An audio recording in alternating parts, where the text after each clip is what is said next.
ભાષ્ય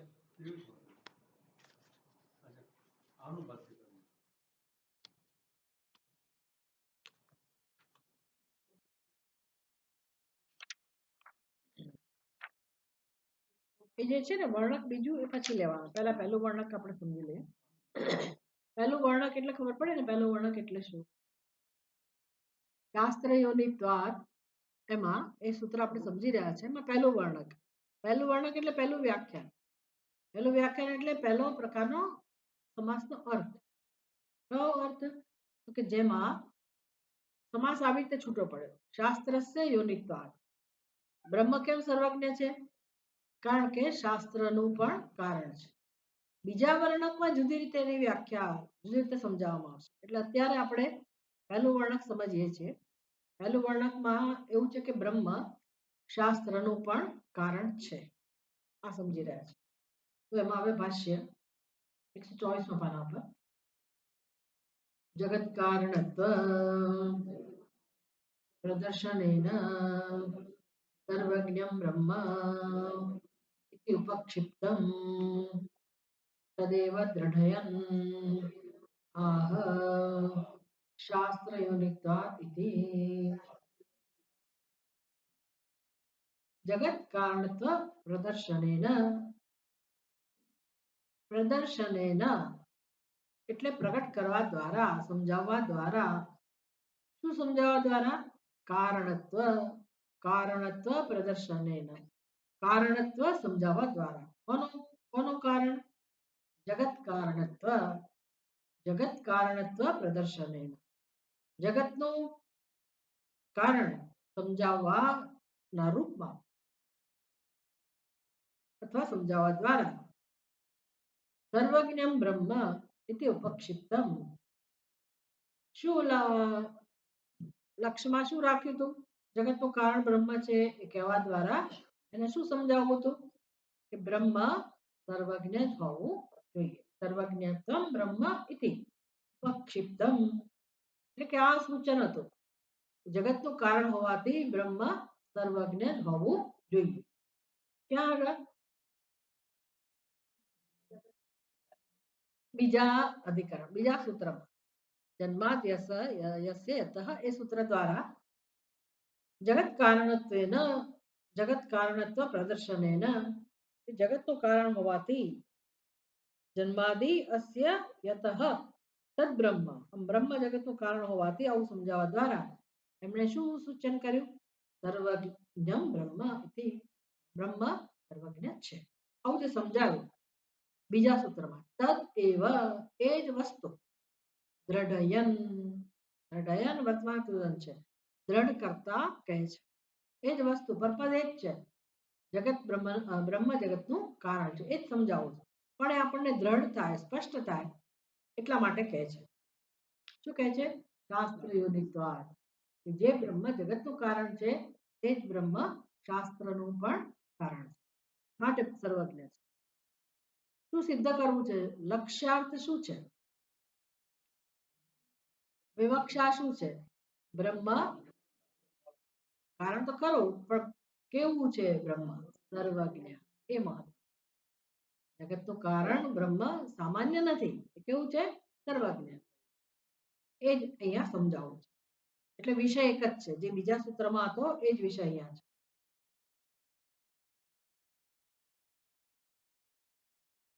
રત્ન પ્રવાહ પણ જોઈએ આપણે. યસ્ય નિશ્વસિતમ વેદાઃ સર્વાર્થ જ્ઞાન શક્તયઃ શ્રીરામમ સર્વવેત્તારમ વેદ વેદ્યમ અહમ ભજે. એક શ્લોક છે. યસ્ય નિશ્વસિતમ વેદાઃ જેના નિશ્વાસ રૂપા વેદ છે.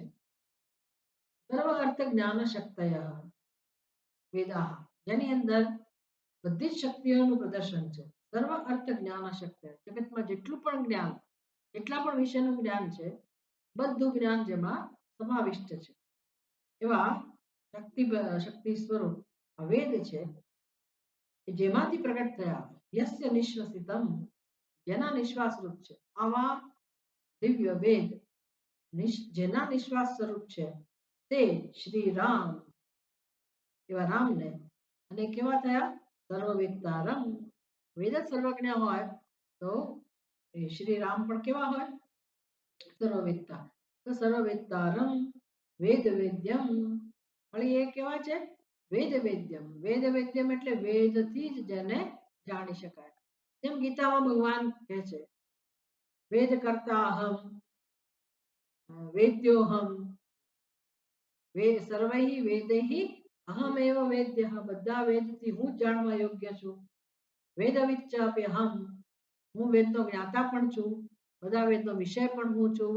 એવું જે ભગવાન ગીતામાં કહે છે એવા જ આ શ્રી રામ સર્વવેત્તારમ વેદ વેદ્યમ, વેદથી જેને જાણી શકાય તેવા શ્રી રામને અહમ ભજે, હું એનું ભજન કરું છું. આ એનું શ્લોક છે. વૃત્તાનુવાદેન સંગતિમ વદન ઉત્તર સૂત્રમ અવતારયતિ જગત ઇતિ. તો આ રત્નપ્રભા ટીકાનું કામ શું હોય ભાષ્યને સમજાવવું. ભાષ્યનું કામ શું હોય સૂત્રને મંત્ર હોય તો મંત્રને સમજાવવા. એટલે ભાષ્યકાર શું કરે સૂત્રકારને સમજાવે, સૂત્રને સમજાવે. ભાષ્યકારને કોણ સમજાવે ટીકાકાર. એ કોણ છે ટીકાકાર રત્નપ્રભા. રત્નપ્રભા એટલે એની ટીકા આપણે જોઈએ છે. એટલે એ હંમેશા ભાષ્યકાર કંઈક કહે એની પહેલા આપણને કહેશે સમજાવશે. પછી ભાષ્યકારે જે કહી દીધું હોય એનો પણ અર્થ પાછા એ રત્નપ્રભા સ્પષ્ટ કરે. એમ વિસ્તારથી રત્નપ્રભા સમજાવે ટીકાકાર. આ પ્રકારે આ ગ્રંથોનું અધ્યયન હંમેશા થતું હોય. ભાષ્ય અને ટીકા સાથે ગ્રંથનું અધ્યયન કરીએ તો આપણી એક વિચાર શક્તિ સમજ શક્તિ વિકસતી જાય. તો ટીકાકાર કહે છે વૃત્તાનુવાદેન સંગતિમ વદન. વૃત્ત અનુવાદેન જે કહેવાય ગયું છે એનો જ અનુવાદ કરવા દ્વારા એના જ રૂપમાં સંગતિમ વદન એટલે પુનરાવૃત્તિ નથી, પર્પસ જુદો છે એનો. એકની એક જ વસ્તુ કહી રહ્યા છે. સંગતિમ વદન સંગતિ આપી રહ્યા. શું સંગતિ છે જગત નું કારણ બ્રહ્મ છે જે સર્વજ્ઞ છે. તે જ બ્રહ્મ જે સર્વજ્ઞ છે કોનું કારણ છે શાસ્ત્રનું. તો આ સંગતિ કહેતા કહેતા ઉત્તર સૂત્રમ અવતારેતિ એટલે બીજા સૂત્રની શરૂઆત કરે છે ભાષ્યકાર જગદિતિ. જગદિતિ અર્થાત જગત કારણત્વ પ્રદર્શનેન સર્વજ્ઞ બ્રહ્મ ઇતિ ઉપક્ષિપ્તમ તદેવ દૃઢેન આહ. ચેતનસ્ય ટીકા ચેતનસ્ય બ્રહ્મણઃ જગત કારણત્વ ઉક્ત્યા. બે ચેતન સ્વરૂપ બ્રહ્મને જગતનું જ્યારે કારણ કહેવામાં આવ્યું યતો વા ઇમાની ભૂતાની જાયન્તે. તો બધા જીવો જેમાંથી જન્મ્યા છે. જગત તો જન્મ્યું છે પણ જીવો પણ જેમાંથી જન્મ્યા છે. જીવ ચેતન છે કે જડ છે જીવ એટલે આપણે ચેતન છે કે જડ છીએ ચેતન. તો પછી કારણ પણ કેવું હોય ચેતન. તો જગત કારણત્વ ઉક્ત્યા ચેતનસ્ય બ્રહ્મણા જગત બ્રહ્મનું બ્રહ્મને જગતનું કારણ કહેવામાં આવ્યું પણ એ બ્રહ્મ કેવું છે ચેતન સ્વરૂપ. જળ વસ્તુની વાત નથી. એ ચેતન સ્વરૂપ બ્રહ્મ જગતનું કારણ છે આવું કહીને સર્વજ્ઞત્વમ અર્થાત પ્રતિજ્ઞાતમ સૂત્રકૃતા. સૂત્રકૃતા એટલે ભાષ્યકાર વડે પ્રતિજ્ઞા કરવામાં આવી કે ભાઈ આ જે ચેતન સ્વરૂપ પરમાત્મા જગતનું કારણ છે એનો અર્થ એ થયો કે સર્વજ્ઞ પણ છે. કારણ કે જ્ઞાન ક્યાં હોય જળમાં કે ચેતનમાં. કુંભાર ઘડાનું કારણ છે એને ઘડાનું જ્ઞાન છે. ઘડાનું જ્ઞાન કોને હોય કોઈ પણ નું જ્ઞાન કોને હોય ચેતનને. અને કુંભાર કેવો છે ચેતન. અને પાછો ચેતન છે એટલું જ નહીં ઘટક જ્ઞાન છે ઘડાનું જ્ઞાન એને છે. એવી જ રીતે આ જગતનું કારણ પરમાત્મા ચેતન સ્વરૂપ હોય તો જગતનું જ્ઞાન પણ એની અંદર હોય કે નહીં. હવે જગત સંપૂર્ણ જગત કશું બાકી રાખ્યા વગર એટલે એને કયું વિશેષણ મળે છે સર્વજ્ઞ. એટલે ચેતન સ્વરૂપ પરમાત્મા જે જગતનું કારણ છે તે સર્વજ્ઞ પણ હોવા જોઈએ. આ પ્રતિજ્ઞા ભાષ્યકારે કરી. ચેતનમાં સૂત્રકૃતા એટલે વ્યાસજી. વ્યાસજીએ આ પ્રતિજ્ઞા કરી બીજા સૂત્રમાં જન્માદ્યસ્ય અતઃ તદ્બ્રહ્મ. એટલે બ્રહ્મ એવું કારણ છે કે જે સર્વજ્ઞ છે ચેતન છે જેમાંથી આ જગત જન્મેલું છે. આ પ્રતિજ્ઞા થઈ. चेतन सृष्टे ज्ञानपूर्वकत्वात् चेतन जे सृष्टि होय જ્ઞાનપૂર્વકાત પૂર્વકત્વાત એ કેવી હોય જેના પૂર્વમાં જ્ઞાન હોય જ એટલે ઘડાનું સર્જન કરતા પહેલા સર્જનની પૂર્વે ઘડાનું જ્ઞાન કુંભારમાં હોય જ એ જ પ્રકારે આ જગતનું સર્જન કરતા પહેલા જગતનું જ્ઞાન જગતનું સર્જન કરતા પહેલા જગતનું જ્ઞાન સર્વજ્ઞમાં હોવું જોઈએ માટે એ ઈશ્વર કેવો તો સર્વજ્ઞ બ્રહ્મ સર્વજ્ઞ કહો તથા ચ બ્રહ્મ સર્વજ્ઞમ સર્વકારણત્વાत् यो यत्कर्ता ततज्ञः यथा कुलालः इति स्थितं तदेव आर्थिकं सर्वज्ञत्वं प्रधानादिनिरासाय वेदकर्तृत्वहेतुना दृढयन् आह इत्यर्थः तो भाष्यकारे ઉપર કહું ને કે તદેવ આહ શાસ્ત્ર યોનિત્વાત એ સમજાવે છે કે ભાઈ પછી આખું તમને અન્વયથી કહો કે વિસ્તારથી સમજાવો કે તથા ચ આ જ પ્રકારે બ્રહ્મ સર્વજ્ઞમ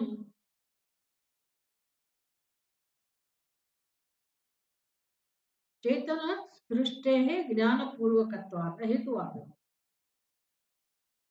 કે સૃષ્ટિના સર્જન પહેલા એનું જ્ઞાન હોય જ આ નિયમ હોવાથી બ્રહ્મ સર્વજ્ઞમ સાબિત થાય છે કે બ્રહ્મ કેવું હોય સર્વજ્ઞ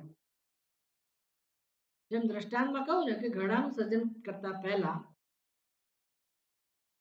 ઘડાનું જે ચેતન કારણ છે ચેતન કારણને આપણે શું કહીએ છીએ નિમિત્ત કારણ કોણ છે કુંભાર જે ચેતન છે ઘડાના બે કારણો છે એક ઉપાદાન કારણ છે પણ એ કેવું છે જડ છે અને ઘડાનું બીજું કારણ નિમિત્ત કારણ એ કેવું છે ચેતન ચેતન જે કારણ હોય એમાં એ જેનું સર્જન કરતો હોય એનું જ્ઞાન પહેલા જ હોય તો જ સર્જન કરી શકે એ જ રીતે આ જ નિયમને ધ્યાનમાં રાખીને તમે ઈશ્વરને સમજી શકો કે સમગ્ર જગતનો નિમિત્ત કારણ જે ચેતન છે અને જે બ્રહ્મ છે એ પણ કેવું હોવું જોઈએ સર્વજ્ઞ એને જેનું સર્જન કરવાનું છે એનું જ્ઞાન હોવું જ જોઈએ સમસ્ત જગતનું સર્જન કર્યું તો સર્વ જગતનું જ્ઞાન એને હોવું જોઈએ માટે બ્રહ્મ સર્વજ્ઞમ તથા ચ બ્રહ્મ સર્વજ્ઞમ કેમ તો કે સર્વ કારણત્વાत् બધાનું કારણ છે માટે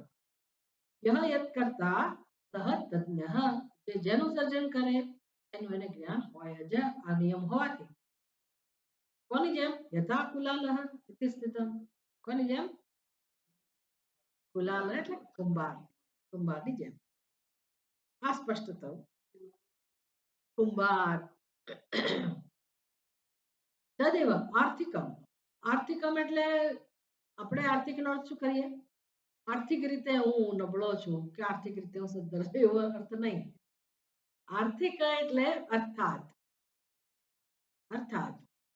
શબ્દ ખબર છે ને ભાઈ આમ કહું પણ એનો અર્થ તમારે આવો સમજવાનો કે અર્થાત એટલે કે આર્થિકમ સર્વજ્ઞત્વમ એટલે અર્થાત પરમાત્મા કેવો હોવો જોઈએ સર્વજ્ઞ કારણ કે નિયમ છે કે જે જેનું સર્જન કરે એનું એને જ્ઞાન હોય તો સમસ્ત જગતનું સર્જન કરવાથી સર્જન કરનાર હોવાથી બ્રહ્મ કેવું હોવું જોઈએ સર્વજ્ઞ અને આ અર્થને કહેવાય આર્થિકમ આ સમજને કહેવાય આર્થિકમ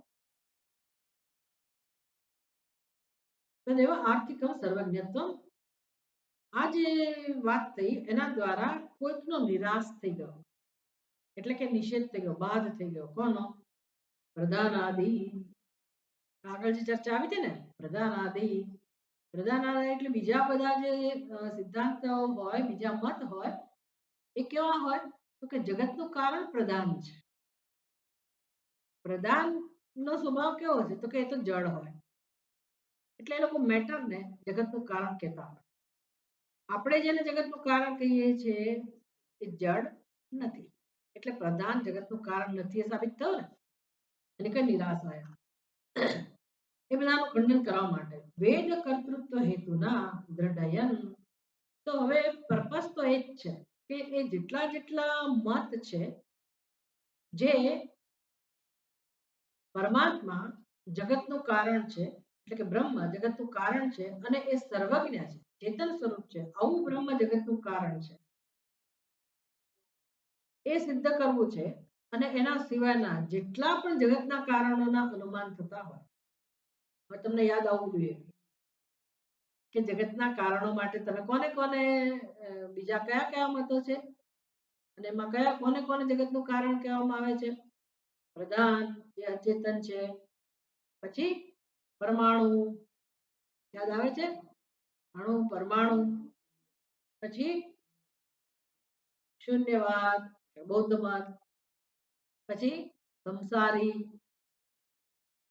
પછી સ્વભાવ, આ બધા જ જે અનુમાન છે માન્યતા છે એનો નિરાશ એનો બાદ કરવો એ જ પર્પસ કોનો?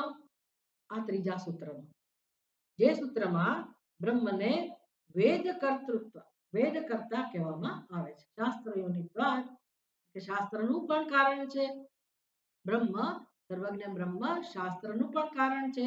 એ સૂત્ર દ્વારા હેતુ તો એ જ છે કે બીજું કોઈ જ જગતનું કારણ નથી.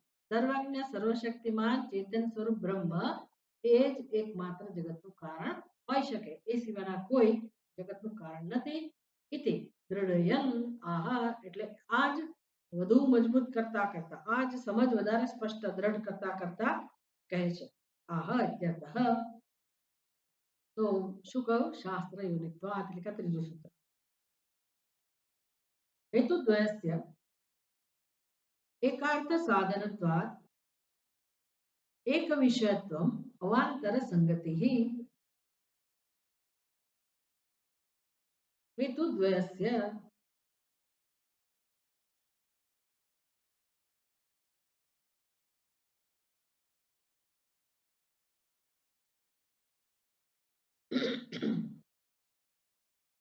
हेतुद्वयस्य બે હેતુ. કયા બે હેતુ?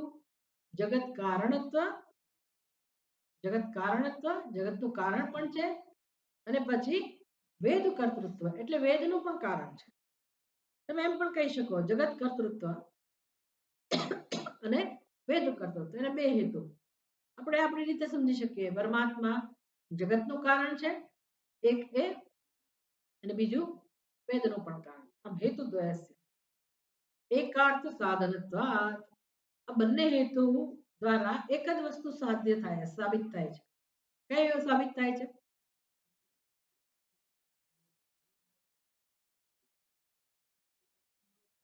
હા, આ બંને દ્વારા સિદ્ધ શું થાય છે? બે હેતુ થયા. જગતનું કારણ હોવાથી પરમાત્મા કેવો સિદ્ધ થાય છે?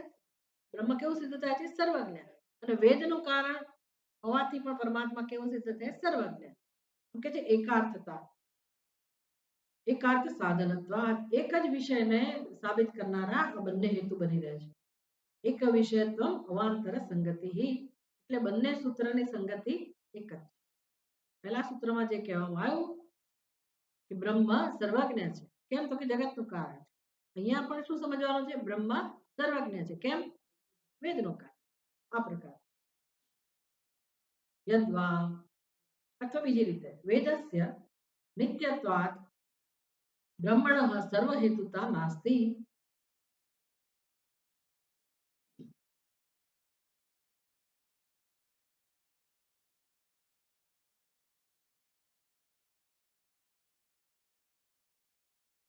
વેદ નિત્ય છે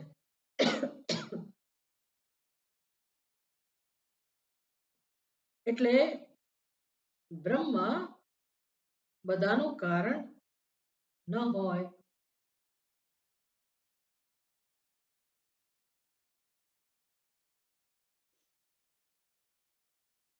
શંકા કદાચ કોઈને જન્મે કે ભાઈ વેદસ્ય નિત્યત્વાत् બ્રહ્મણઃ સર્વહેતુતા નાસ્તિ. વેદ કેવા છે? તો કે તો નિત્ય છે. શ્રુતિમાં પણ કહું છું વેદ નિત્ય છે, તો નિત્ય હોય તો એનું સર્જન કરવાની જરૂર પડે નહીં. તો પછી બ્રહ્મ ક્યાંથી એનું કારણ થયું?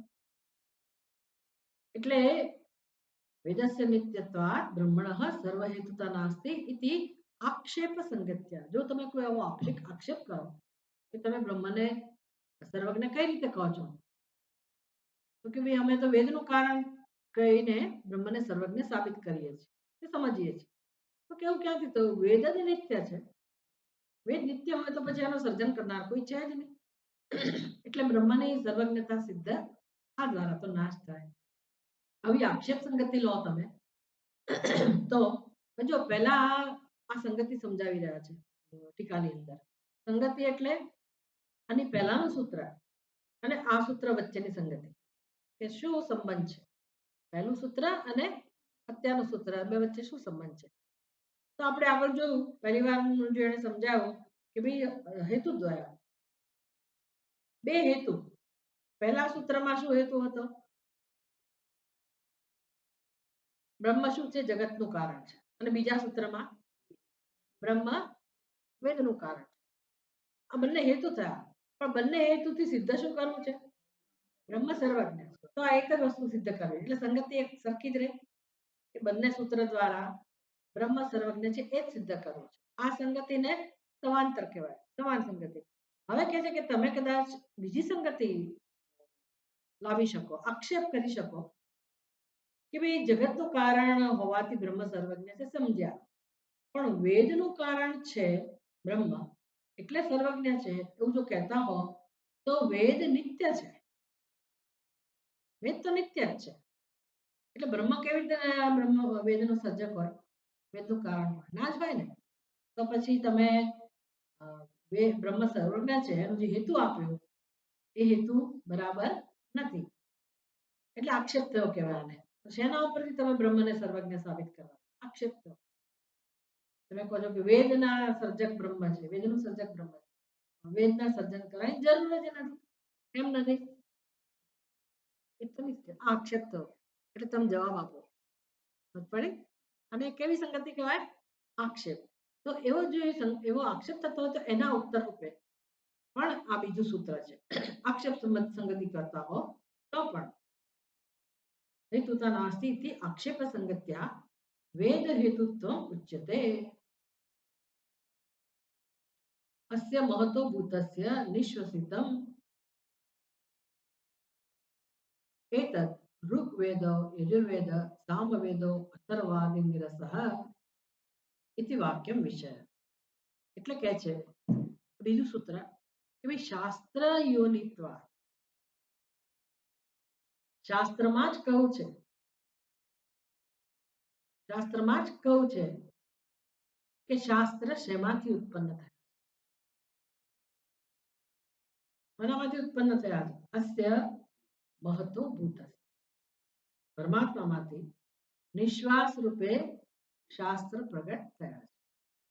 હવે તમે એમ કહી શકો કે તમે શ્વાસની ઉત્પત્તિ કરી? તમે શ્વાસોશ્વાસ લો છો, તમે એવું કહો કે હું શ્વાસને લઉં છું, હું સર્જક છું શ્વાસનો, એવું કહેવાય? પણ શ્વાસ ઉત્પન્ન કોનામાંથી થાય છે? તમે તમારામાંથી થાય છે ને, તમે જ લઈ રહ્યા છો ને. શ્વાસોશ્વાસ તમારામાંથી જ અંદર આવે છે ને બહાર જાય જેવું થાય છે ને. પણ તમે એવું કહી શકો કે તમે શ્વાસનું સર્જન કર્યું? કહી ના શકો. પણ છતાંય શ્વાસ ઉત્પન્ન કશામાંથી થાય છે? તમારાથી જ. એટલે કેવી રીતે ઉત્પન્ન થાય છે? સર્જ્યા વગર, સહજ રીતે. પણ ઉત્પન્ન શેમાંથી થાય છે? તમારામાંથી. બરાબર. એમ બ્રહ્મમાંથી શ્વાસની જેમ, નિશ્વાસની જેમ બ્રહ્મનું સર્જન થાય છે. બ્રહ્મ કે ખરેખર શ્વાસ વેદનું સર્જન કરતા નથી, સહજ પ્રાગટ્ય છે. એ રીતે બ્રહ્મ વેદનું કારણ છે. પણ તમે શેના પર એવું કહી શકો? તમે કહો એટલે માની લેવું કે ના, શાસ્ત્રમાં જ કહું છે. ક્યાં કહું છે? બૃહદારણ્યક ઉપનિષદ. શું કહું છે? અસ્ય મહતો ભૂતસ્ય નિશ્વસિતમ એતत् ઋગ્વેદ યજુર્વેદ સામવેદ સર્વાંગી રસ ઇતિ વાક્યમ વિષય. એટલે હવે આ સૂત્રનો વિષય શું થયો? બે રીતે વિષય થયા કહેવાય. બ્રહ્મ સર્વજ્ઞ છે અને કારણ છે. કારણ છે. કારણ છે તો ખરું જ, પણ કઈ રીતે કારણ છે? શાસ્ત્રમાં કહ્યું છે, શાસ્ત્ર દ્વારા તમને સમજ પડે છે કે બ્રહ્મ સર્વજ્ઞ. કઈ રીતે બ્રહ્મ સર્વજ્ઞનું પદ મેળવે છે? શાસ્ત્રમાં કહ્યું છે કે શાસ્ત્ર શેમાંથી ઉત્પન્ન થાય? શાસ્ત્રમાં જ કહ્યું છે કે શાસ્ત્ર બ્રહ્મમાંથી ઉત્પન્ન.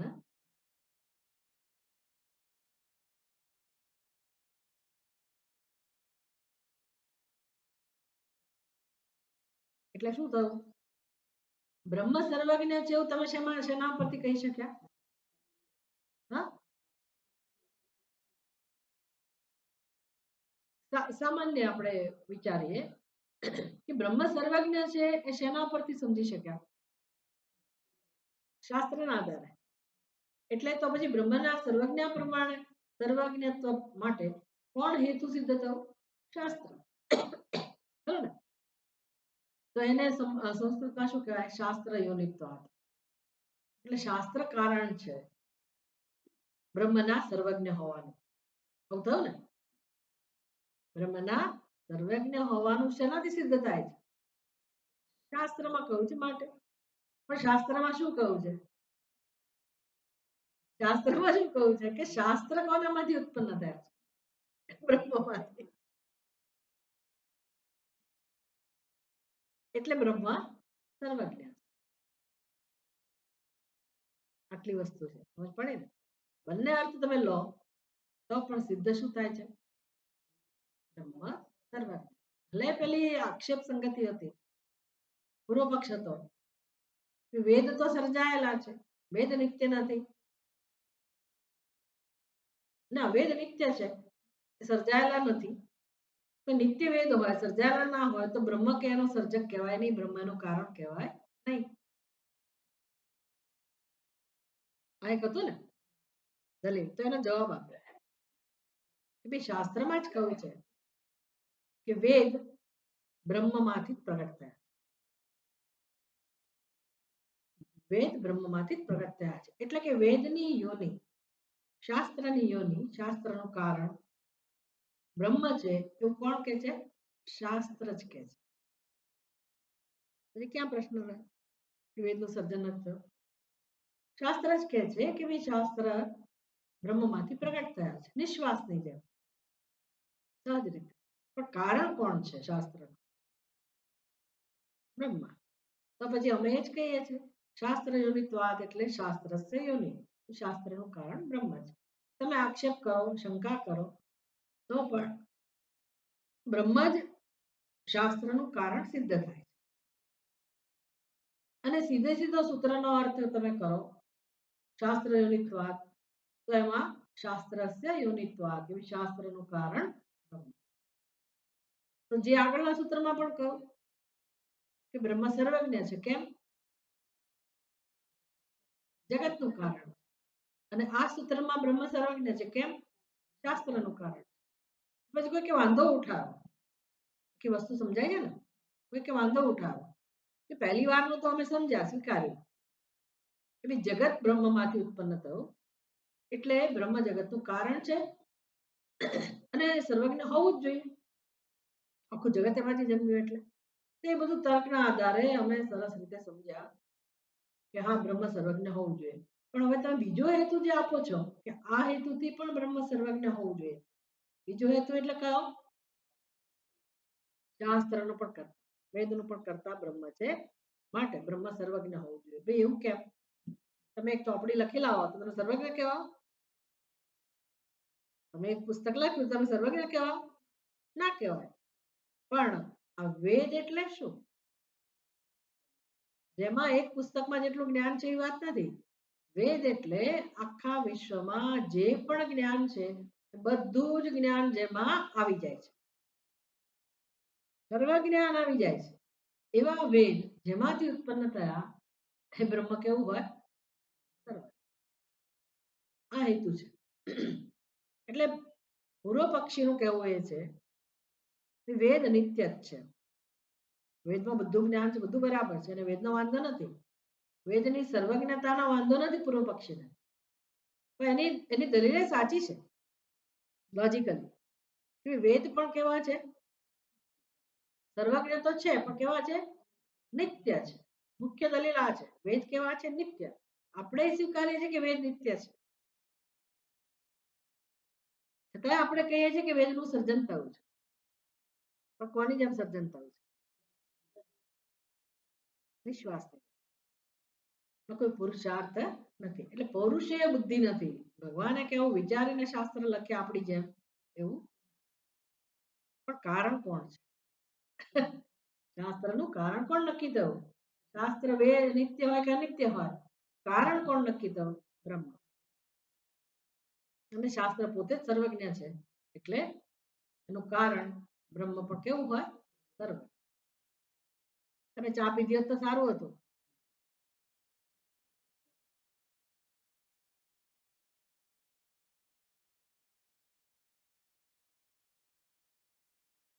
ઇતિ વાક્યમ વિષય. એટલે આ ત્રીજા અર્થનો વિષય, ત્રીજા સૂત્રનો વિષય કોણ? ફરી ફરીને યાદ દેવડાવો. પહેલા સૂત્રનો વિષય કોણ હતું? આત્મા વારે દ્રષ્ટવ્ય શ્રોતવ્ય. બીજા સૂત્રનો વિષય એટલે કે વાક્ય, વેદાંત વાક્ય કયું હતું? એ તો વાહ, વેરી ગુડ. ત્રીજા સૂત્રનો વિષય વાક્ય કયું છે? અસ્ય મહતો ભૂતસ્ય વિશ્વસિતમ ઋગ્વેદાદિ. આ વાક્યના આધારે બ્રહ્મને સર્વજ્ઞ સાબિત કરવાનું છે. તો વાક્યને સમજાવવાનું છે. વાક્યનો આધાર લઈને બ્રહ્મને સર્વજ્ઞ સાબિત. તત્કિમ વેદ હેતુત્વેન. આપણે વાંચતા નથી, ટીકા વાંચતા નથી. તત્કિમ વેદ હેતુત્વેન બ્રહ્મણઃ સર્વજ્ઞત્વં સાધયતિ ઉત ન સાધયતિ ઉત ન સાધયતિ ઇતિ સંદેહ. એટલે તમે આ વાક્યના આધારે વેદ હેતુત્વને એટલે કે વેદ જેનું કારણ છે. કોનું કારણ છે વેદ? બ્રહ્મના સર્વજ્ઞ હોવાનું. આ પ્રકારે તમે સિદ્ધ કરવા માંગો છો કે બ્રહ્મ સર્વજ્ઞ છે, અથવા તો આ વાક્યના આધારે બ્રહ્મ સર્વજ્ઞ નથી એવું સિદ્ધ કરવા. કારણ કે બંને વસ્તુ સંશય ઉભો થયો ને બંને રીતે કે ભાઈ વેદ નું સર્જન બ્રહ્મમાંથી થયું હોવાથી બ્રહ્મ સર્વજ્ઞ છે. બીજો એક પણ સંશય ઉભો થયો કે વેદનું સર્જન જ નથી. કેમ? વેદ નિત્ય છે. એટલે એનો અર્થ શું થયો? બ્રહ્મ સર્વજ્ઞ નથી. પહેલા હેતુથી શું સાબિત થાય? બ્રહ્મ સર્વજ્ઞ છે. પણ આ તમને દલીલ લાવવા વચ્ચે કે વેદ તો નિત્ય છે એટલે એના સર્જનનો પ્રશ્ન જ નથી. એનો અર્થ શું થયો? બ્રહ્મ સર્વજ્ઞ નથી. એટલે તમારે શું સાબિત કરવું છે? બ્રહ્મ સર્વજ્ઞ છે સાબિત કરવું છે કે બ્રહ્મ સર્વજ્ઞ નથી એ સાબિત કરો. ઇતિ સંદેહ. આ સંદેહ, શંકા, સંશય. તત્ર व्याकरणादिवत् वेदस्य पौरुषत्वे मूलप्रमाण सापेक्षत्वेन अप्रामाण्य आपातात् न साधयति इति पूर्वपक्षे जगद्हेतोः चेतनत्वात् सिद्धिः फलम्. सिद्धान्ते तत्सिद्धिः. अस्य वेदान्त वाक्यस्य स्पष्ट ब्रह्मलिङ्गस्य वेदकर्तरि समन्वय उक्तेः श्रुति शास्त्र अध्याय पाद संगतयः एवं आपादः श्रुति आदि संगतयः उह्याः. એટલે હવે તમારે બધા પ્રકારની સંગતિ ને ધ્યાનમાં રાખીને વિચાર કરવાનો છે, સિદ્ધ કરવાનો છે. વેદેહી સર્વાર્થ પ્રકાશન શક્તિ રૂપ લભ્યતે सा तद उपादान ब्रह्मगत शक्ति पूर्विका तद्गता वा प्रकाशन शक्तित्वात् कार्यगत शक्तित्वात् वा प्रदीप शक्तिवत् इति वेदोपादानत्वेन ब्रह्मणः स्व संबंध द्वा संबद्धात् अशेष अर्थ प्रकाशन सामर्थ्य रूपं सर्वसाक्षित्वं सिद्धयति। यद्वा यथा अध्येतारः पूर्वक्रमं ज्ञात्वा वेदं कुर्वन्ति तथा विचित्रगुणं विचित्रगुणमायासहाय पुनरावृत्तानन्तस्वप्रकाशचिन्मात्रः परमेश्वरः स्वकृतपूर्व कल्पीय क्रम असञ्जातीयक्रमवन्तं वेदराशिं तदर्थान् च युगपज्जानन् एव करोति इति न वेद्यस्य वरुषेयता। હવે આ બધા દ્વારા જ્યાં જ્યાં વેદમાં બ્રહ્મને અને વેદને સમજાવવામાં આવ્યા હોય તો વેદને શું કહેવામાં આવ્યા છે, પૌરુષેય કે અપૌરુષેય? આ બધું બધાનો અર્થ તારવીને એટલે કે વેદનું સર્જન થયું છે એવા જે વાક્યો હોય સ્પષ્ટ રીતે કહેતા હોય કે જ્યાં બ્રહ્મમાંથી વેદનું સર્જન થયું તો એ સર્જન કેવા પ્રકારે થયું એના દ્રષ્ટાંત આપ્યા કે પ્રકાશની જેમ પ્રકાશન શક્તિત્વાદ, પછી કાર્યગત શક્તિવાદ, કાર્યગત શક્તિત્વાદ, બેનું બ્રહ્મની અંદર એવું સર્જન કરવાની શક્તિ છે એ દ્વારા બ્રહ્મનું સર્જન થયું કે પ્રકાશન શક્તિ છે એ દ્વારા સર્જન થયું, પછી પ્રદીપ શક્તિવાદ. તો આપણે એની ચર્ચા વિસ્તારથી કાલે કરીશું, પણ તમને મેં અત્યારે આનું જરા ઇન્ટ્રોડક્શન કરાવ્યું કે જરા આનું વાંચજો, હિન્દી ટ્રાન્સલેશન. થોડીક ભૂમિકા તમારી અંદર હશે, થોડું ઘણું તો તમને સમજાશે કાલે, એટલે આપણે સમજીશું. આપણે આ બધું લેવાના નથી ખરેખર, પણ આજે વળી યાર હાથમાં આવી ગયું એટલે લઈ લીધું. બહુ વધારે પડતો સૂક્ષ્મ રસ હોય તો આ કામનું છે. આપણે તો આપણને બહુ વાંધો નથી, આપણે તો વેદને અપૌરુષે માનીએ છીએ, આપણને કઈ શંકા નથી. એટલે આ દલીલ કે આપણી નથી કે વેદ તો નિત્ય છે, આપણને વેદ નિત્ય છે એનો વાંધો નથી, એ સ્વીકારીએ છીએ. અને વેદ પરમાત્મામાંથી સર્જાયા, બ્રહ્મ એ જ વેદનું કારણ છે અને માટે સર્વજ્ઞ છે, એમાં આપણને વાંધો નથી. પડે ને આ બૌદ્ધિક સ્તરે. અને જે કર્મઠ લોકો હોય જેના માટે વેદ જ પરમાત્મા છે, વેદ જ અંતિમ છે, એની આ દલીલ હોય કે વેદ પોતે જ નિત્ય છે, તો પછી એના સર્જનનો પ્રશ્ન જ ક્યાં આવ્યો? એટલે તમારે ઈશ્વરને વચ્ચે લાવવાની જરૂર જ ક્યાં છે? એનું કારણ જ નથી. કારણ હોય તો ઈશ્વરની જરૂર પડે ને, એનું કોઈ કારણ જ નથી એટલે ઈશ્વરને માનવાની જરૂર નથી. એટલે અંતિમ સત્ય કોણ છે એમના માટે? વેદ. અંતિમ સત્ય કોણ છે? તો કે વેદ. પતી ગયું. પછી વેદને જ ભગવાન કહે લોકો, એમની આ દલીલ છે. એટલે એમાં પછી શ્રુતિ જુદી જુદી શ્રુતિઓને ભેગી કરે કે એમાંથી સ્પષ્ટલિંગ વાક્ય સ્પષ્ટ રીતે જે બ્રહ્મનું કારણ, વેદનું કારણ બ્રહ્મ કહેતા હોય એ વાક્ય, બીજા અસ્પષ્ટ લિંગ જેમાં સીધે સીધું કહેવાયું ના હોય એ બધા વાક્યોના આધારે અને તમારે આ સૂત્રનો અર્થ શું કરવો એ તમે સ્વતંત્ર નથી. તમારે એ સૂત્રનો અર્થ બીજી રીતે થઈ શકતો હોય અને આમાં સંગતિ બેસતી હોય તો પછી એ જ કરવો જોઈએ. અને સંગતિ કોની કોની સાથે જોવાની હોય એનું વર્ણન કર્યું. આપણે જે વાંચ્યું ને એ બધામાં સંગતિ કોની કોની સાથે જોવાની હોય, તો કે તમારે માત્ર એક આગળના સૂત્ર સાથે જ નહીં, પછી કોની સાથે જોવાની?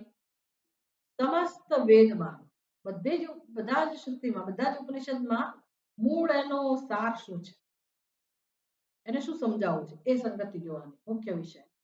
પછી અધ્યાય, બ્રહ્મસૂત્રની અંદર જે અધ્યાય હોય, એટલા બધા અધ્યાય હોય, એ અધ્યાય બધા અધ્યાયો શું સમજાવે છે, દરેક અધ્યાયની સાથે એની સંગતિ શું છે, પાદની સાથે શું સંગતિ છે, એ બધાને ધ્યાનમાં રાખીને તમારે એ અર્થ કરવાનો હોય.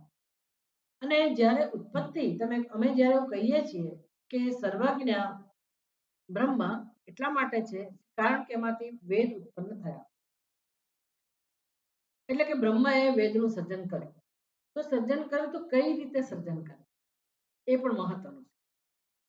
પ્રગટ થયા કે કુંભાર ઘડાનું સર્જન કરે એવી રીતે સર્જન થયું, જેમ આપણે પુસ્તકો લખીએ અને આપણી બુદ્ધિમાં જે બધી પ્રેરણા જન્મે કે સંકલ્પ કરીએ, નક્કી કરીએ અને પુસ્તકનું સર્જન કરીએ, એવી રીતે પરમાત્માએ વેદનું સર્જન કર્યું, એની બુદ્ધિએ આ રીતે કામ કર્યું. તો પછી વેદ પૌરુષે થયા. પછી વેદ તો ખરેખર કેવા છે? અપૌરુષેય છે. એટલે તો નિત્ય છે. અપૌરુષ એટલે શું છે જ. પરમાત્માએ એનું સર્જન કર્યું નથી, પણ અધિષ્ઠાન કોણ છે? વેદ પણ જ્ઞાન વગર તો વેદ હોય જ ના શકે ને. એટલે અધિષ્ઠાન કોણ છે? જ્ઞાન સ્વરૂપ. તો જ્ઞાન સ્વરૂપ કોનું છે? બ્રહ્મનું. તો એ દ્રષ્ટિએ વેદનું કારણ કોણ છે? સમજ છે? આમ આ બધી વસ્તુઓ અંદર સમજાવે છે. આપણા માટે ભાષ્ય જ પૂરતું છે, પણ છતાંય થોડુંક આજ જોયું છે તો કાલે એનો આપણે જરા વધારે વિસ્તારથી પણ જોઈશું. થોડું ભાષ્ય જોઈ લઈએ.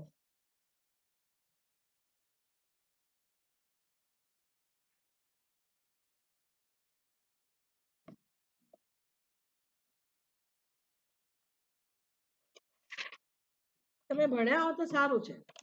તમે હજી જો તાત્પર્ય જ સમજ્યા ના હો શાસ્ત્રનો તો અટવાઈ જવાય, ભય છે કે ભાઈ આ બધી માથાકૂટ છોડો ને, અથવા તો એ ખોટું તમને મગજમાં ઉતર્યું તોય મુશ્કેલી છે. એટલે આપણે કેટલું લેવું કેટલું ના લેવું એ રીતે આગળ વધતા હોય છે. પણ એક રીતે કર્યું હોય તો સારું પણ છે. આપણી ક્ષમતા વધે વિચારવાની, સૂક્ષ્મતાની દ્રષ્ટિએ વિચારવાની ક્ષમતા વધે કે ભાઈ આ દલીલે સાચી છે, તો આપણી પાસે શું જવાબ છે? તો આપણો જવાબ એ સાચો છે. એટલે વધારે સ્પષ્ટ થાય. પછી ક્યાંય આપણને ગૂંચવાનો વારો ના આવે. એટલે અપૌરુષે જે છે, અપૌરુષેયતા વેદની એ પણ જળવાઈ રહે છે, અને બ્રહ્મ જગતનું કારણ છે, બ્રહ્મમાંથી જ વેદનું સર્જન થયું એ પણ જળવાઈ રહે. બંને કેમ જળવાઈ રહે? એમાંથી એક જ સત્ય હોય ને. કાં તો વેદનું સર્જન થયું છે એ શક્ય હોય, અને કાં તો વેદનું અપૌરુષેયતા સિદ્ધ થાય. વેદને કોઈએ સર્જ્યા નથી એ સાબિત થાય. તો બંને સાબિત થાય છે. વેદ બ્રહ્મમાંથી પ્રગટ થાય એ પણ સાબિત થાય છે, અને વેદની અપૌરુષેયતા પણ સાબિત થાય. એવી આ ચર્ચા. ચલો ભાષ્ય 126માં પાના. મહતઃ ऋग्वेदादेः शास्त्रस्य अनेक विद्यास्थान उपब्रह्मितस्य प्रदीपवत् सर्वार्थ सर्वार्थवत् उद्योतिनः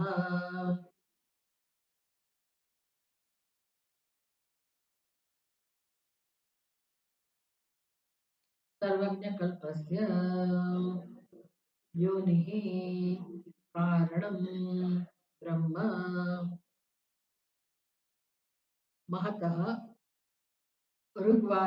ऋग्वेदादेः शास्त्रस्य अनेक विद्यास्थान उपब्रह्मितस्य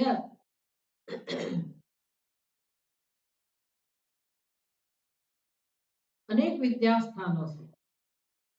અનેક વિદ્યાસ્થાન એટલે આ શાસ્ત્ર એટલે શું એ કહે છે? આપણે તો ઋગ્વેદાથી કહી દીધું. ઋગ્વેદ, અથર્વેદ, યજુર્વેદ, યજુર્વેદ, સામવેદ અને અથર્વેદ આટલું કહી દીધું. પણ શું સમજવાનું? તો કે અનેક વિદ્યાસ્થાન, અનેક વિદ્યાઓ જેમાંથી પ્રાપ્ત થાય એવું શાસ્ત્ર.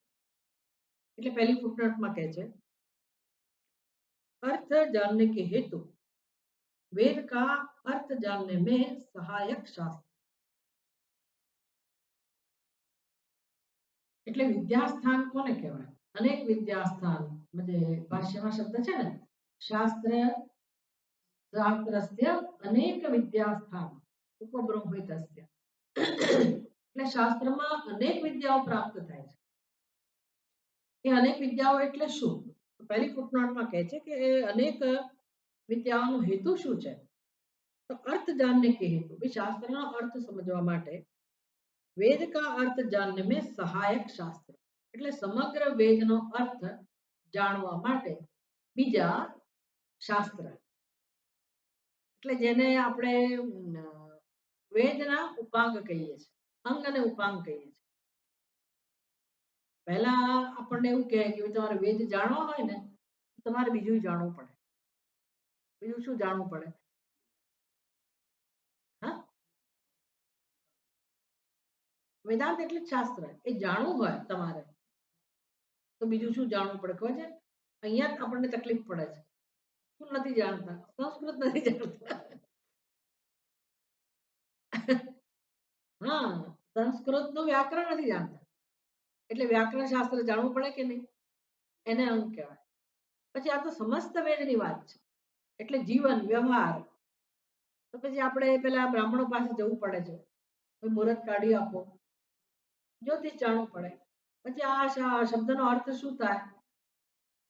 એટલે નિરુક્તા વર્ણન કરવા માટે શિક્ષા, કલ્પ, છંદ, કેમ ગાવા વેદના મંત્રો એ ખબર હોવી જોઈએ. આપણે તો ભગવાનની દયાથી ખાલી ઉપનિષદ ભણવાનું છે એટલે ચાલે રાખે છે. પણ જેને વેદ સમજવા હોય ખરા અર્થમાં એને આ બધી સમજ હોવી જોઈએ. એટલે પહેલાના જમાનામાં આજે અત્યારે ગ્રેજ્યુએશન ને પછી જે આગળ વધતું જાય એ બધા સર્ટિફિકેટ ને ડિગ્રી બધી મેળવો છે. પહેલાના જમાનામાં આ જ એકમાત્ર શિક્ષણ, આ જ આનું જ અધ્યયન હોય, પર્યાપ્ત હતું. જીવન જીવવા માટે આ જરૂરી છે એ હોય. બધું આવી જાય, બધી જ વિદ્યાઓ આવી જાય, ખગોળ શાસ્ત્ર પણ આવી જાય ને પછી પેલું શાસ્ત્ર આવી જાય, નિગુણ શાસ્ત્ર, જગતના બધા જ કલા અને ક્ષેત્ર જેટલા જેટલા ક્ષેત્ર છે ને કલાના એ બધું જ્ઞાન હોય. જેને જેમાં રુચિ હોય, જેને જેમાં એ હોય એમાં એ લોકો વધારે આગળ વધે. પણ બધા પ્રકારની જાણકારી તમે જીવનમાં મેળવી શકો. વેદને જાણવા માટે આ બધું જ્ઞાન જોઈએ. એટલે अनेक विद्या स्थानों से उपकृते, बीजी फुटनोट उपकृत, अन्य से जिसका उपकार हुआ हो, अर्थ समझाने में जिसको दूसरे से सहायता मिले. उपकृत એટલે શું? એ બધા જે ઉપાંગો છે, જ્યોતિષ શાસ્ત્ર, વ્યાકરણ શાસ્ત્ર, નિરુક્ત, છંદ, એ બધાનો ઉપકાર એના ઉપર થાય? વેદના મૂળ અર્થને સમજવા માટે એને કહેવાય ઉપકૃતે. महतः ऋग्वेदादेः शास्त्रस्य अनेक विद्यास्थान उपबृंहितस्य प्रदीपवत्, प्रदीप के समान सब अर्थों के प्रकाशन में समर्थ. દીવો શું કરે? તમે આ હોલમાં લાઈટો ચાલુ કરી તો શું એ કોઈકને પ્રકાશિત કરે, કોઈકને ના કરે એવું હોય? એ શું કરે? બધી વસ્તુને પ્રકાશિત કરે. તો પ્રદીપવત સર્વાર્થા, સર્વાર્થવત જ્યોતિના, જે બધા અર્થને પ્રકાશિત કરે છે. જેટલું જાણવા જેટલું છે એટલું બધું જ આપણને સમજાવે છે. એવા આ શાસ્ત્ર છે. માટે સર્વજ્ઞ કલ્પસ્ય યોનિહિ કારણ બ્રહ્મ.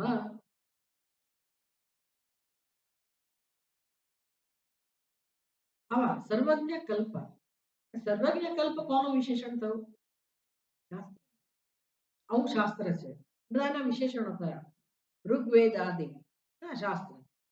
પછી શાસ્ત્ર અનેક વિદ્યા સ્થાન ઉપબ્રહ્મિતા, એ પણ કોનું વિશેષણ થયું? શાસ્ત્ર. એ શાસ્ત્ર એટલે બધું સમજવાનું, બીજા બધા શાસ્ત્રો અંદર બધી વિદ્યાઓ સમજી લેવાની. અને જેમ દીવો બધું જ પ્રકાશિત કરે તેમ આ શાસ્ત્ર પણ જીવનમાં આવશ્યક બધી વસ્તુઓનું જ્ઞાન આપે છે. કશી કોઈ વિદ્યા એમાં નથી એવું નથી. આ જગતમાં જે કંઈ જાણવા જેવું છે એ બધું જ જણાવનાર આ શાસ્ત્ર છે. એટલે ઓલમોસ્ટ, ઓલમોસ્ટ એટલે લગભગ એ કેવા છે? સર્વજ્ઞ. સર્વજ્ઞ કલ્પ શબ્દ કેમ વાપર્યો? તો કે સર્વજ્ઞ નથી પણ લગભગ સર્વજ્ઞ, લગભગ સર્વજ્ઞ, ઓલમોસ્ટ કશું બાકી નથી પણ છતાંય સર્વજ્ઞ નથી. એટલે એ દર્શાવવા માટે સર્વજ્ઞ કલ્પ કહું. સર્વજ્ઞ કલ્પ મહાન, महतोभूत, महान જે છે ऋग्वेद आदि शास्त्र का, सर्वज्ञ कल्प महान ऋग्वेद आदि शास्त्र का, तो शास्त्र की, शास्त्र का. पहला शास्त्रનું મહત્વ સમજાવ્યું. જેમ તમને યાદ હોય તો બીજા સૂત્રમાં ભાષ્યકારે સમજાવ્યું કે આ જગત, અસ્ય જગત એ સમજાવ્યું. અસ્ય જગત એટલે આવું જગત, આ જગત પણ એ કેવું છે? વિશેષણો યાદ છે? નામ રૂપાવ્યા વ્યાકૃતસ્ય. પછી પછી શું?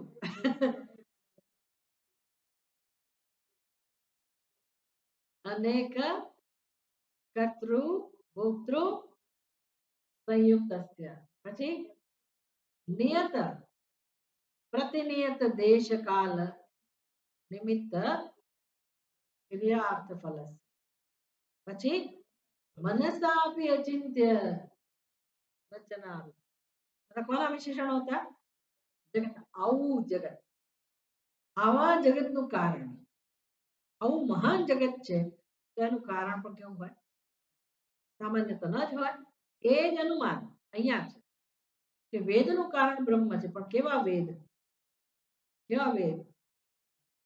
શાસ્ત્રસ્ય અનેક વિદ્યા સ્થાન ઉપબ્રહ્મિતસ્ય શાસ્ત્રનું કારણ બ્રહ્મ છે પણ કેવું શાસ્ત્ર કે શાસ્ત્ર એટલે માત્ર આ ચાર વેદ નહીં અનેક વિદ્યા સ્થાન ઉપબ્રહ્મિતસ્ય જેમાંથી અનેક વિદ્યાનું જ્ઞાન પ્રાપ્ત થાય પ્રદીપવત જેમ દીવો બધાને પ્રકાશિત કરે એમ આ શાસ્ત્ર તમારા સમગ્ર જીવનને સમસ્ત વિશ્વને એના બધા જ અર્થને જાણવા જેવી બધી વસ્તુઓને પ્રકાશિત કરનારું આ શાસ્ત્ર કયું શાસ્ત્ર યાદ રાખવાનું બાઇબલ કે બધાની વાત નથી આ સમજ પડે ને બાઇબલ ને પ્રકાશિત કરે પેલા ને પ્રકાશિત કરે એટલે કે જો આનો અર્થ આ થાય તું કે જેવો નહીં એટલે જે જાણવાનું છે જાણવા યોગ્ય છે બધાને પ્રકાશિત કરવાનું તો ખાલી મજાક માટે કહીએ છીએ આપણને બધાની જરૂર નથી પણ જગતમાં જાણવા યોગ્ય જેટલી વિદ્યાઓ છે એનું મૂળ ક્યાં છે ઋગ્વેદ એટલે શું કહે છે એકે એવો મંત્ર નહીં હોય એકે એવો શબ્દ નહીં હોય કે જેનાથી પરમાત્મા ના સમજે એ પ્રકારના આપણા શાસ્ત્ર છે આવા શાસ્ત્ર એટલે મહાન સર્વજ્ઞ કલ્પ એવા જે શાસ્ત્ર છે એની યોનિ શાસ્ત્રસ્ય યોનિ કારણમ યોનિ એટલે કારણ કોણ બ્રહ્મ આવા શાસ્ત્રનું કારણ બ્રહ્મ છે એવું અમે કહી રહ્યા છીએ શાસ્ત્ર યોનિત્વાદ એટલે શું સામાન્ય શાસ્ત્રનું કારણ બ્રહ્મ છે એવું નહીં આવા શાસ્ત્ર ભવ્ય જ્ઞાનથી ભરપૂર જેમાં કશું બાકી નથી ઓલમોસ્ટ સર્વજ્ઞ છે એવા શાસ્ત્રનું મહાન શાસ્ત્રનું કારણ શાસ્ત્ર की योनि अर्थात कारण कौन છે બ્રહ્મ है હું ક્યાં વાંચું છું ખબર છે ને ऋग्वेद आदि रूप सर्वज्ञ गुण संपन्न शास्त्र की उत्पत्ति सर्वज्ञ को छोड़कर दूसरे से नहीं है समझ पड़ी ना आवा शास्त्र की उत्पत्ति सर्वज्ञ समान शास्त्र की उत्पत्ति कोणाમાંથી હોય सर्वज्ञ ब्रह्म अनुमान आप्યું नहीं दृश्यस्य शास्त्रस्य ऋग्वेदादि लक्षणस्य सर्वज्ञ गुणान्वितस्य सर्वज्ञात् अन्यतः संभवः अस्ति आवा शास्त्र नहीं दृश्यस्य शास्त्रस्य ना छेल्ले लई जवानुं ई એટલે કારણ કે ईदृश्यस्य शास्त्रस्य ईदृश्यस्य એટલે શું આવું આવું એટલે કેવું ક્યાં જશો આગળના વિશેષણો બધા લઈ લેવાના અનેક વિદ્યા પ્રાપ્તિ સ્થાન જેમાંથી છે તેવું શાસ્ત્ર એ બધા વિશેષણો લેલા ईदृश्यस्य लक्षणस्य नहीं दृश्यस्य शास्त्रस्य ऋग्वेदादि लक्षणस्य એટલે જે શાસ્ત્રનું લક્ષણ એટલે કે ઉપલક્ષણ ઉપમા ઉપલક્ષણ દ્વારા કહું કે આ શાસ્ત્ર તો કોનું ઉપલક્ષણ આપ્યું શાસ્ત્ર એટલે શું કહો તમે ઋગ્વેદાદિ નું ઉપલક્ષણ જેને આ રીતે સમજાવવામાં આવ્યું તે શાસ્ત્ર સર્વગુણ અન્વિતસ્ય સર્વજ્ઞાત અન્યતઃ अन्यतः ऐથી શબ્દ શરૂ કરવાના સમજવું હોય તો अन्यतः કઈ વિભક્તિ છે अन्यतः પાંચ વિભક્તિ એકવચન अन्यतः એટલે બીજા કોઈમાંથી अन्यतः अन्य એટલે અન્ય કશાકમાંથી સંભવઃ ઉત્પત્તિ અન્ય કશાકમાંથી अन्यतः આના સિવાય કશાયમાંથી ઉત્પત્તિ કોના સિવાય अन्यतः ની પહેલા કયો શબ્દ છે સર્વજ્ઞ સર્વજ્ઞાત अन्यतः સર્વજ્ઞ સિવાય સર્વજ્ઞની પહેલા કયો શબ્દ છે? સર્વજ્ઞ ગુણ અન્વિતસ્ય. એ પણ પાંચ વિભક્તિ એકવચન શું વિશેષણ કે જે સર્વજ્ઞ છે અને સર્વગુણ અન્વિતસ્ય છે, બધા ગુણો જેમાં રહેલા છે તેવા સર્વજ્ઞમાંથી, સર્વજ્ઞ સિવાય અન્યમાંથી સંભવ. હા, શું લઈ આવશું? ન જે છોડેલો છે ને આગળ અહીંયા ન અસ્તિ. એટલે સીધી વાત છે કે આવું મહાન શાસ્ત્ર સર્વજ્ઞ સર્વગુણ સંપન્ન પરમાત્માને છોડીને બીજા કશામાંથી એની ઉત્પત્તિ શક્ય. તમે નિત્ય શાસ્ત્રને કહો તોય શું થઈ ગયું? જે કહો તે, પણ આવું શાસ્ત્ર એની ઉત્પત્તિ કોનામાંથી હોય? સર્વજ્ઞમાંથી જ હોય. હવે શું સમજાવવાનું રહ્યું? હવે શું સમજાવવાનું રહ્યું ખબર છે? નિત્યની ઉત્પત્તિ તો ન જ હોય, છતાંય તમે કહો છો, તમે તો એટલું સમજાવ્યું કે આવું શાસ્ત્ર મહાન છે. મહાન શાસ્ત્રની ઉત્પત્તિ મહાન માંથી થઈ હોય, અને મહાન એટલે સર્વજ્ઞ. સર્વજ્ઞ સમાન શાસ્ત્રની ઉત્પત્તિ સર્વજ્ઞ બ્રહ્મમાંથી જ હોય, બીજા કશામાંથી નહીં. આ સમજાવ્યું. તમે હજી અમને એવું સમજાવ્યું નથી કે ભાઈ શાસ્ત્ર પોતે નિત્ય જ છે, તો એની ઉત્પત્તિ કઈ રીતે ને એ સમજાવ્યું નથી. એ સમજવાનું બાકી છે. એટલે એ ઉત્પત્તિ જાણે કે ઉત્પત્તિ બરાબર છે. જેમ કે સૂર્યનો ઉદય થયો તો પહેલા અંધકાર હતો, જેવો સૂર્યનો ઉદય થયો તો કોનું સર્જન થયું? પ્રકાશનું ઉત્પત્તિ થઈ. પ્રકાશની ઉત્પત્તિ થઈ તો સૂર્યએ શું પ્રકાશને ઉત્પન્ન કર્યો? સમજાયું ને? પણ પ્રકાશ નહોતો. તો પ્રકાશ તો કોની સાથે ઉત્પન્ન થયો? સૂર્ય. પણ સૂર્યને તમે પૂછો અથવા સૂર્યમાં તમે એવું કઈ જુઓ છો કે એને પ્રકાશનું સર્જન કર્યું હોય? પણ એનું કારણ કોણ? પ્રકાશનું કારણ કોણ? સૂર્ય જ થયો ને. એટલે એનું સર્જક તો સૂર્ય જ થયો ને પ્રકાશનો. પણ એ કેવી રીતે સર્જક છે?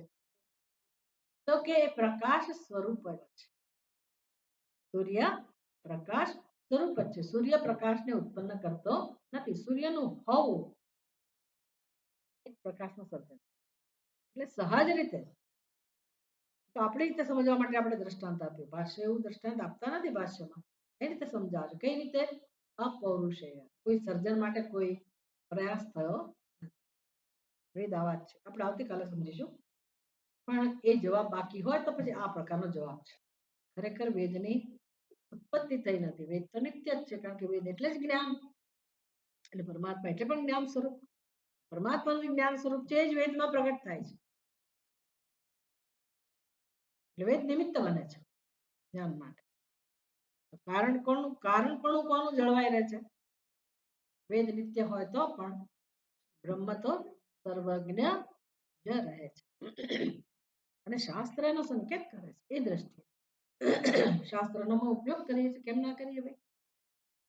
આવો મહાન દીકરો નજર સમક્ષ છે અને પેલા નથી, એના પિતા નથી. આપણે અનુમાન તો કરી શકીએ ને કે આના પિતા આ જ હોવા જોઈએ. જેમ આપણે એકવાર દ્રષ્ટાંત આપ્યું હતું કે આવી ભવ્ય ગંગા, પૃથ્વી ઉપર જે ગંગાનો મહિમા છે,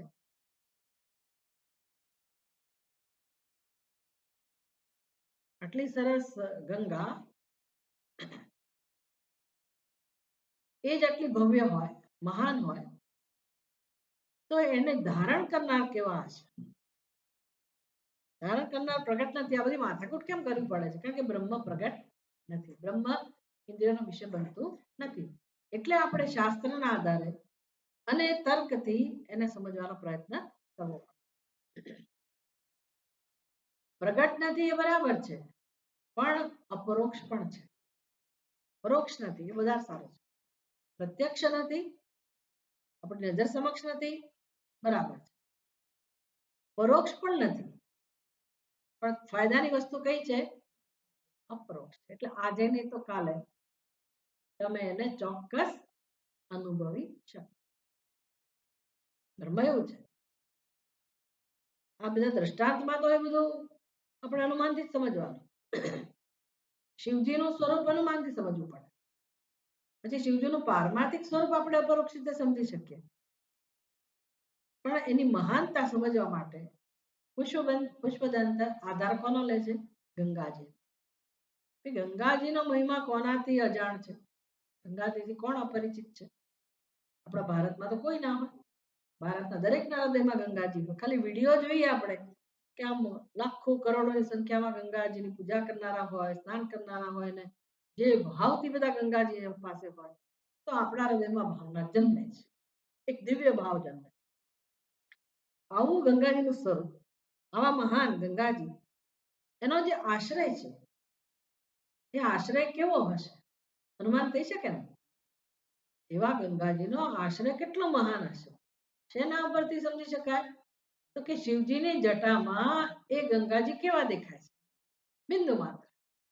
ભલે બિંદુ માત્ર જણાતા હોય પણ પૃથ્વી પર આવો મહિમા છે એ ગંગાજી જેની જટામાં બિંદુ માત્ર છે તો એ જટા ધરાવનાર જેની જટા છે એ વિભુ પરમાત્મા કેવા હોય? અનુમાન થઈ શકે ને? તો શાસ્ત્રો પરથી કેમ સર્વજ્ઞાનનું અનુમાન ના થઈ શકે કે નહીં?